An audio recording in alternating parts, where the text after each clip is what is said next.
تو اصل خوف کی جو جڑ ہے وہ جڑ کیا ہے؟ آپ کا غلط تصور ہے.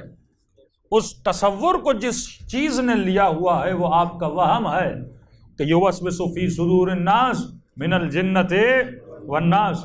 یہ وہم بندے کو کبھی بھی مقام یقین پہ آنے نہیں دیتا، اور بندہ جب منزل یقین پر آ جائے تو پھر موت سے کبھی خوف نہیں رہتا. اس جملے کا کیا مطلب کہ موت ہم پر آئے یا ہم موت پر آ جائیں؟ ہم موت پر آ جائیں یعنی اگر ہم میدان جہاد میں جاتے ہیں یہ موت اختیاری موت ہے. موت ہم پر آ جائے اس کا مطلب یہ ہے کسی بھی حادثے کی صورت میں بندے کو کبھی بھی موت آ سکتی ہے. تو بندے کی زندگی ایسی ہونی چاہیے، اس چیز کی گھبراہٹ نہیں ہونی چاہیے کہ موت میرے اوپر کب آتی ہے. تبھی آیت اللہ العظمہ شیرازی سے جب کسی نے سوال کیا کہ مولانا یہ بتائیے اگر آپ کو یہ یقین ہو جائے کہ ایک ہفتے میں آپ کی موت آنے والی ہے تو یہ بتائیے اس ایک ہفتے میں آپ زندگی کا کون سا کام سب سے پہلے انجام دیں گے؟ یہ بالکل ایسا ہے کہ ڈاکٹر کہے خدا نخواستہ 6 مہینے آپ کی زندگی کے باقی ہیں، 6 ہفتے آپ کی زندگی کے باقی ہیں، 2 ہفتے آپ کی زندگی کے باقی ہیں. اب آپ سوچنا شروع کریں گے ان 2 ہفتوں میں میں نے کون سا کام کرنا ہے. شاید کوئی یہ کہے کہ قضا نمازیں پڑھوں گا، شاید کوئی یہ کہے کہ قرضے ادا کروں گا، شاید کوئی یہ کہے کہ ماں کی خدمت کروں گا،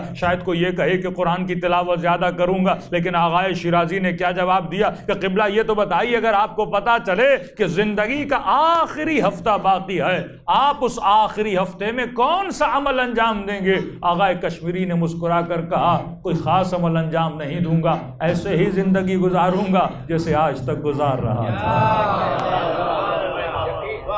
مطلب بندہ زندگی گزارے ہی ایسے کہ کسی ڈاکٹر کے کہنے پہ زندگی کو نہ بدلے، کسی خبر کے بدلے میں زندگی کو نہ بدلے کہ اب مرنے والا ہوں تو زندگی ایسی گزاروں. فرمایا ہم گزارتے ہی ایسے ہیں، کبھی بھی موت آ سکتی ہے. بندہ موت کے لیے تیار رہے. موت کا سفر ایسا نہیں ہے کہ آپ کو فون کیا جائے 1 ہفتے بعد کربلا جانا ہے، اب آپ نے ہفتہ پہلے اپنے بیگ کو تیار رکھ دیا کہ کبھی بھی فون آئے گا آپ کو گھر سے اٹھائیں گے. جناب 10 منٹ کا بھی وقت نہیں ہے کہ آپ کو تیاری دی جائے. تو بیگ کو سامان کو تیار رکھنا، بس 1 منٹ کے لیے گاڑی آئے گی آپ کو اٹھا کر لے کر جائے گی. لیکن معصوم فرماتے ہیں موت 1 منٹ کی بھی مہلت نہیں دیتی.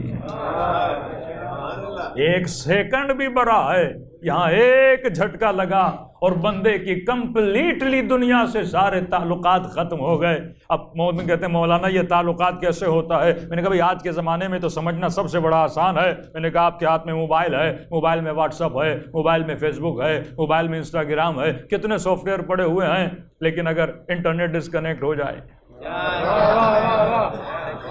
جب نیٹ نہ ہو سر پھاڑ بھی دو واٹس ایپ پہ میسج نہیں جائے گا، کچھ بھی کر لو یوٹیوب نہیں کھلے گا، ایک ویب سائٹ نہیں کھلے گی. تو کیونکہ تعلق کیا ہو گیا ہے؟ ڈسکنیکٹ ہو گیا ہے. جب سگنل ہی نہیں ہے تو رابطہ کیسے ہوگا؟ موت بھی یہی ہے، جب بدن سے سگنل ختم ہو جاتے ہیں تو دنیا کے سارے تعلقات کیا ہو جاتے ہیں؟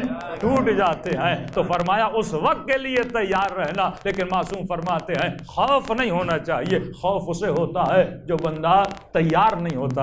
دیکھیے تیاری خوف کو مٹاتی ہے، عدم تیاری خوف کو لاتی ہے. میں مثال اس طرح دیتا ہوں، مثلا پاکستان میں کئی ایسے علاقے ہیں جہاں شیعہ دشمن لوگ بہت رہتے ہیں، جیسے وزیرستان یا مثلا تفتان یا مطلب ایران کے بارڈری کے علاقوں پہ آپ چلے جائیں بڑے خطرات ہوتے ہیں. اب میں نے مثال دی، میں نے کہا اگر کوئی آفیسر صاحب ہو اس کا تبادلہ کیا جائے کراچی سے تفتان کی طرف، کتنا خوف آئے گا. ہاں بھائی کوئی مار نہ دے، کچھ کر نہ دے. اب خوف کیوں آتا ہے؟ کیونکہ وہاں کون موجود ہے؟ دشمن موجود ہے. وہ کبھی بھی آپ کو مار سکتا ہے، آپ کو لوٹ سکتا ہے، آپ کو تکلیف دے سکتا ہے. لیکن اگر آپ کا تبادلہ مثلا تفتان میں ہو جائے اور اس کے 6 مہینے بعد 8 مہینے بعد پھر ایک آرڈر آ جائے کہ آپ کا تبادلہ پھر سے کراچی کیا جا رہا ہے، تو آپ کو کیا ہوگی؟ خوشی ہوگی. جلدی جلدی سے سامان سمیٹو گے کہ میں کراچی جا رہا ہوں، کیونکہ اپنا وطن بھی ہے، مومنین بھی بہت زیادہ ہیں، جان کا اتنا خطرہ بھی نہیں ہے. فرمایا موت بھی بالکل اسی طرح ہے. جب بندے کو یہ بتایا جاتا ہے کہ بندہ مرنے جا رہا ہے، اب یہ تبادلہ ہو رہا ہے آخرت میں، اگر جہاں میں جا رہا ہوں وہاں میرے دوست زیادہ ہوں گے تو مجھے کسی چیز کا خطرہ ہے ہی نہیں نا. آپ خوش وہاں رہتے ہو جہاں آپ کے محبوب رہتے ہیں. بھائی یہاں پہ دوست ہیں، یہاں پہ اقارب ہیں، یہاں پہ بھائی ہیں، یہاں پہ بیٹے ہیں، یہاں پہ اولادیں ہیں، تو کیونکہ سارے محبوب آپ کے یہاں پر ہیں نا، تو آپ یہاں آتے ہو آپ کو خوشی ہوتی ہے، اور وہاں جا رہے ہو جہاں کوئی محبوب ہے ہی نہیں، سارے دشمن ہی دشمن ہیں، کبھی بھی مار سکتے ہیں، تو بندے کو خوف آتا ہے۔ اب بندے گنہگار جب یہ سنتا ہے کہ میرا تبادلہ ہو رہا ہے اور اسے اپنے گناہوں کا پتہ ہوتا ہے، تو اس کے لیے جہنم بالکل تفتان کی طرح ہے۔ اسے پتا ہے وہاں جا کے میرے ساتھ ہونا کیا ہے، کیونکہ ہر بندہ اپنے گریبان میں جھانک لے، اسے پتا ہے کہ صحیح اور اس زمانے میں صحیح اور غلط کے بتانے کا تک بنتا ہی نہیں ہے، کیونکہ میڈیا نے، سوشل میڈیا نے، مجالس نے، کلپس نے، ہر چیز نے بتا دیا کہ صحیح کیا ہے، غلط کیا ہے۔ فرق یہ ہے کہ بندے کو عمل کرنا ہے۔ ہر جوان آیت اللہ بہجت کے پاس جاتا تھا، اور جب بھی ملتا تھا، یہ آج کل نوجوانوں کی عادت بھی ہے، 2 گھنٹے کی مجلس پڑھتے ہیں، اترنے کے بعد کہتے مولانا ایک نصیحت کا جملہ۔ میں نے کہا جناب 2 گھنٹے ہم کیا کر رہے تھے؟ یہ عجیب ایک عادت ہے مولانا، ایک نصیحت کا جملہ۔ ہم نے کہا 2 گھنٹے ہم نے نصیحتیں کی، وہ تم نے نہیں سنی۔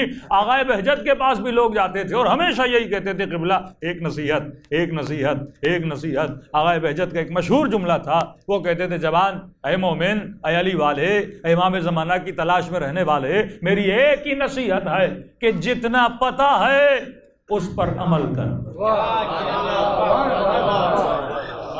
زیادہ نصیحتوں کی تلاش میں نہ رہو، 10 کتابیں پڑھ لو گے کیا ہوگا، پہلے اس پر عمل کر جتنا پتہ ہے۔ اب اپنے پتے پہ عمل کر لیا، پھر نئے پتے کے پیچھے جاؤ، اتنے پتے ڈھونڈو گے تمہارا وزن بڑھتا جائے گا۔ اب وہ انسان جسے اپنے عمل کا پتہ ہے، جب مرنے جاتا ہے تو اس کے دل میں کیا پیدا ہوتا ہے؟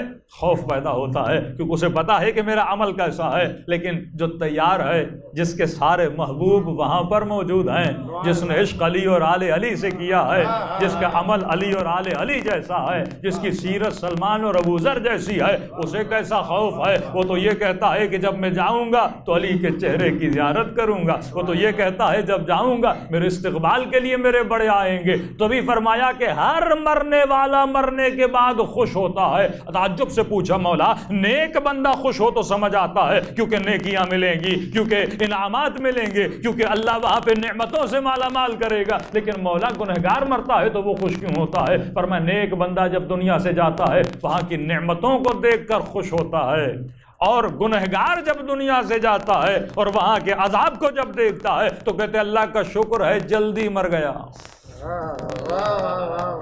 زیادہ زندہ رہتا عذاب کو میں زیادہ بڑھاتا۔ تو فرمایا ہر لمحے میں بندے کو کیا کرنا چاہیے؟ شکر کرنا چاہیے۔ تو اگر بندے کی سوچ بدل جائے تو بندے کے وجود میں سکون آ جاتا ہے۔ یہ سارے سکون کا دار و مدار آپ کے تھاٹس ہیں۔ اگر آپ تھاٹس کو بدلیں گے آپ کی زندگی میں کیا آ جائے گا؟ سکون آ جائے گا۔ شیطان انسان کو کچھ بھی نہیں کر سکتا، وہ آپ کے تھاٹس پہ کام کرتا ہے۔ اس نے سوچ بدلی، بندہ بدل گیا۔ سوچ علی والی بنا دی، بندہ علی والا بن گیا۔ سوچ علی کے دشمن والی بن گئی، بندہ ویسا بن گیا۔ آج یہ سارے جھگڑے جو ہیں یہ کس چیز کے جھگڑے ہیں؟ یہ سوچ کے جھگڑے ہیں کہ بندہ ریلیجیس ہے کہ نہیں، بندہ مثلا سیکولر ہے کہ نہیں، بندہ لبرل ہے کہ نہیں۔ یہ ساری چیزیں کیا ہیں؟ یہ تھاٹس ہیں نا، کہ آپ کی سوچ کیا ہے۔ اگر اہل بیت کو فالو کرنا ہے تو آپ نے اہل بیت کی سوچ کو پڑھنا ہوگا۔ جب علی کی سوچ آپ کے ذہن میں آ گئی تو آپ کا کردار بھی اہل بیت جیسا ہو جائے گا، آپ کی رفتار بھی جناب سلمان فارسی جیسی ہو جائے گی۔ لیکن آج ہمارے زمانے کا مسئلہ کیا ہے کہ ہم نام پرور زیادہ ہیں، سوچ پرور نہیں ہے۔ نام تو زیادہ لیتے ہیں لیکن سوچ پہ عمل کرنے کے لیے کوئی تیار نہیں ہے۔ مسلمان نبی کا نام تو لیتا ہے لیکن نبی کی سیرت پہ چلنے کے لیے تیار نہیں ہے۔ یہاں پہ علی کا نام تو لیا جاتا ہے لیکن علی کی سیرت پہ کوئی عمل کرنے کے لیے تیار نہیں ہے۔ تو نام سے وجود میں تبدیلی نہیں آتی، کام سے وجود میں تبدیلی آتی ہے۔ صلوات پڑھیں۔